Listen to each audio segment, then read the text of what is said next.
বাপের বাড়ি থেকে জিনিস এসেছে, আইএমডিতেই বেশি।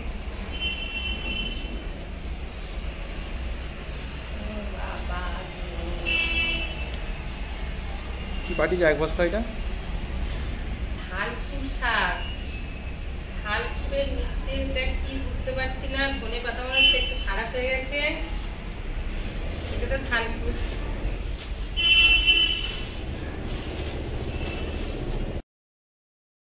নমস্কার, কেমন আছেন সবাই? প্রবাসীর ঘরোয়া রান্নাবাটির একটি ব্লগে আপনাদের স্বাগত জানাই। আজ আমি ভীষণ খুশি।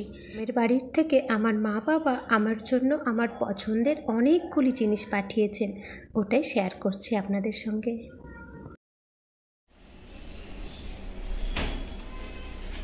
গিমে শাক পাটালি হয়ে গেছে।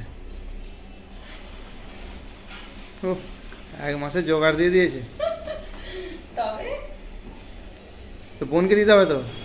বোনকে দিতে হবে না, আমি একা খাবো। ওইটাই তো বলছি। তুমি কি একা খাবো ভাবছো? আমি কেন খাবো, তোমরা খাবে। চাল ভাজা।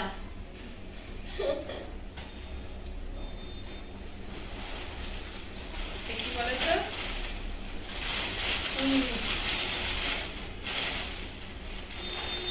ওই মেচুরিগুলো মা বলেই ছিল যে এখন এবার গরম পড়ে গেছে তো একটু পাকলে পাকলে হয়ে যাচ্ছে।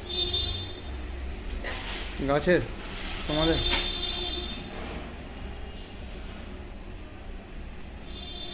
মুগের ডাল। মুগের ডাল নয়, এটা গাছের শাক। তো শাক তো এটা গাছে। ক্যালসিয়াম,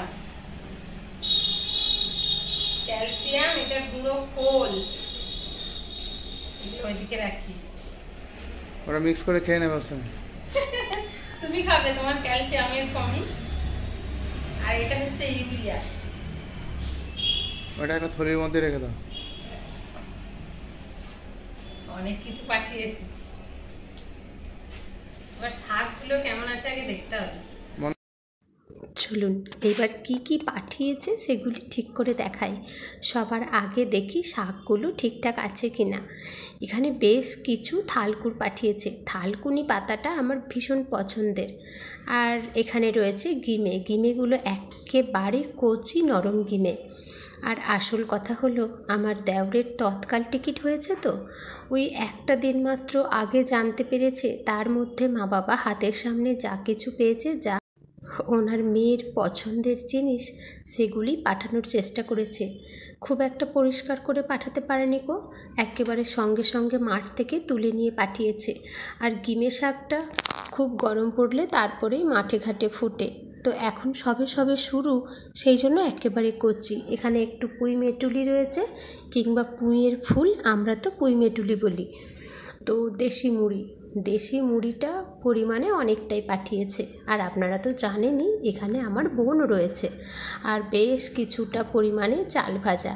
আর এখানে তো দেখলেন যে সার, ওই ক্যালসিয়াম গাছের সারটাকে আপনাদের দাদাভাই ভেবেছেন মুগের ডাল।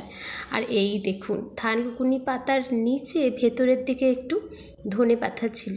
ধনে পাতাগুলো মোটামুটি একটু খারাপ হয়েছে, আর কিছুটা ভালোই রয়েছে। ধনে পাতাটা হালকা যদি অন্য কোনো থেলিতে করে দিত তাহলে হয়তো এরকমটা হতো না। আর গাছের বেশ কিছু বেগুনও পাঠিয়েছে মা বাবা। দেখুন, একেই বলে যে মা বাবার ভালোবাসার টান। ছেলে মেয়ে যতই বড় হয়ে যাক না কেন, যতই দূরে থাকুক না কেন, মা বাবা কিন্তু ওনাদের পছন্দের জিনিসগুলো কখনোই ভোলেন না। শুধু মা বাবা বলছি কেন, সঙ্গে তো আমার দিদাও রয়েছে। আপনারা জানেনই যে আমি আমার দিদার কাছেই বড় হয়েছি। তো এখানে বাজারে 10-20 টাকায় কিন্তু অনেক বেগুন, অনেক ধনেপাতা মেলে। কিন্তু তাও যেহেতু নিজেদের ঘরের গাছের, মা বাবা নিজের মেয়েকে সেই পছন্দের জিনিসগুলি খাওয়াতে ভুল করবে না। সঙ্গে করে সব কিছুই দেখুন বেঁধে যত্ন করে গুছিয়ে পাঠিয়ে দিয়েছে। অথচ এগুলি যে ওনাদের অঢেল চাষবাস তা না। ঘরের উঠানে ছোট্ট করে শখে ওই একটু কিচেন গার্ডেন বানানো, ওখান থেকেই আবার আমার জন্য দেখুন যত্ন করে পাঠিয়েছে। থালকুর শাকটাও আমাদের নিজেদেরই বাগানের। থালকুনি শাকটা সবচাইতে বেশি পরিমাণে পাঠিয়েছেন। এইখানে দেখুন এই দেশি মুড়ি, একটা সময় এমন ছিল আমার ছোটোবেলাটা যে কেনা মুড়ি দেখলে আমি কাঁদতাম, খেতেই পারতাম না। দেশি মুড়ি ছাড়া আমার মুখে কিছু রুচতই না। আর এখন সেই আমি বছরের পর বছর, দিনের পর দিন সেই কেনা মুড়ি খেয়ে জীবন কাটাতে হচ্ছে। একেই বলে মানুষ অভ্যাসের দাস। মা বাবার কাছে ছেলে মেয়েরা বুঝি এমনই হয়, সামনে থাকুক কিংবা দূরে, সবসময় মা বাবা কিন্তু ছেলে মেয়ের পছন্দ অপছন্দের খেয়ালগুলি রাখতে থাকে। ছেলে মেয়ে ছোট থাকুক, চাই বড় হয়ে যাক। যাক, আজ তো আমি ভীষণ খুশি। আপনারাও কি যারা আমার মতো নিজের দেশের গ্রামের বাড়ি, পরিবার, প্রিয়জন ছেড়ে এইরকম অন্যত্র থাকেন, আপনারাও কি দেশের জিনিসপত্রের জন্য এইরকম অধীর আগ্রহে অপেক্ষা করেন? আমি তো অপেক্ষা করি। আর এই সমস্ত গ্রামের ছোটোখাটো জিনিসগুলি বলতে পারেন আমার ভালোবাসা কিংবা আবেগ। ছোটোবেলাটা আমার এমনই ছিল।